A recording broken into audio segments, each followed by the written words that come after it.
5 minutes of questions. Thank you, Chairwoman Chakowski and Ranking Member Bilirakis for holding this hearing, and thank you to the witnesses for appearing here today. This hearing is imperative to exploring the parts of big tech that could be negatively impacting the social fabric of our country and harming the well-being of Hoosiers and all Americans. I'm increasingly concerned with the growth at any cost mindset of Silicon Valley, which has been around for a long time, as we heard last week. Social media platforms monetize inflammatory content using opaque algorithms and tactics intended to manipulate the tendency of its users. This information allows big tech platforms to sell highly valued advertising space for precisely placed ads at the most optimal times. If profit is the ultimate goal, and there's nothing wrong with making money, one way to get there is to gin up users by promoting content that elicits the strongest responses.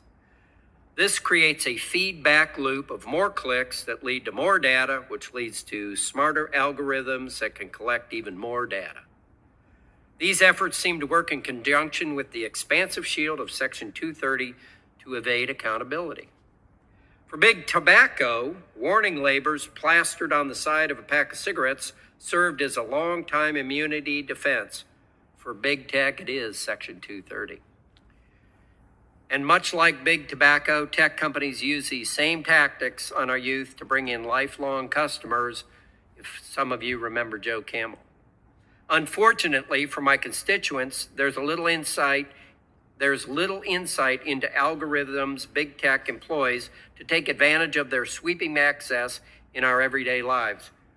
Nor do Hoosiers have adequate control over the amount of information collected or how it's used to tailor personal and curated content. You know, we had Truth in Lending. We had to take care of that many years ago. Building off the Communications and Technology Subcommittee hearing last week, which many of my colleagues here attended, it's clear this committee needs to get serious with our efforts to rein in big tech.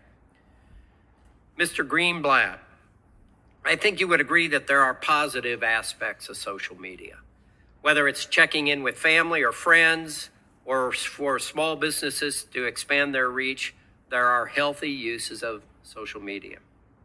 But it seems to me these tech companies realized early on that they sit on top of a gold mine of user information with virtually no guardrails to protect consumers.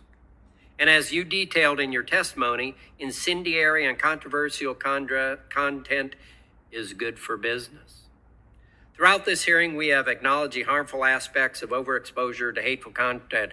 This has become a very much a bipartisan issue. In my opinion, we ought to consider proposals that stop a platform's ability to generate revenue off content that has been adjudicated to have harmed the well-being of its users. If platforms, Mr. Greenblatt, were limited in their ability to use algorithms to curate content for users, what would happen to social media companies? Would they still be profitable enough to stay in business? Well, first of all, I would just say, Representative Pence, I agree with the analogy that you drew to big tobacco. I mean, speech may be different than cigarettes, but addictive products that the companies fail to manage, about which they obfuscate and lie to elected officials and to watchdogs, there's clearly a problem that requires government intervention. I wish it were different. Unfortunately, it is not the case. And I also agree that, like tobacco, social media can be used in moderation for fun. And Facebook and other services have connected people across cultures, across countries. There's a lot of value to that.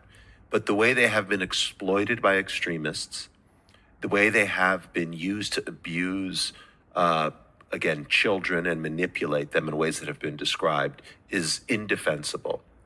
Now, the reality is these companies indeed are so big and are so profitable. I actually believe they could fix this problem today if they wanted to.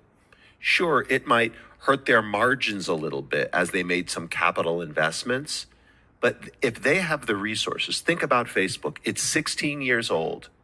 and yet it has 3 billion users across the planet Earth.